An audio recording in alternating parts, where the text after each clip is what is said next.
महाराष्ट्रात राज्यभर अवकाळी पावसानं थैमान घातलंय। यावर्षी जवळजवळ 1 महिना आधीच पावसानं सुरुवात केली आहे।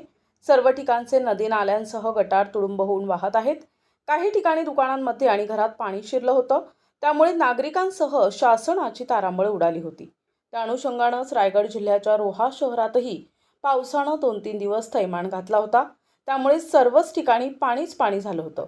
काही ठिकाणी घरांमध्ये आणि दुकानांमध्ये पाणी शिरलं होतं, त्यामुळे नागरिकांसह शासनाची तारांबळ उडाली होती। पण पाऊस कमी होत नव्हता, होताना होत म्हणून नाले सफाई करण्यास अडचण येत होती। आता जरा उघडी देताच सर्व ठिकाणी रोहा नगर परिषदेचे अधिकारी आणि माजी नगरसेवकांच्या मार्गदर्शनाखाली नाले सफाईला वेग आलेला दिसत आहे। रोहा नगर परिषद हद्दीतील दमखाडी येथील सातमुशी मोहरी ते न्यू कुंडलिका बिल्डिंग समोरील गटार आणि HDFC बँक ते सातमुशी मोहरीपर्यंतची नाले सफाई माजी नगरसेवक महेश कोल्हटकर आणि नगर परिषद अधिकाऱ्याच्या मार्गदर्शनाखाली JCB लावून करण्यात येत आहे। त्यामुळे नागरिकांमध्ये समाधान व्यक्त होत आहे।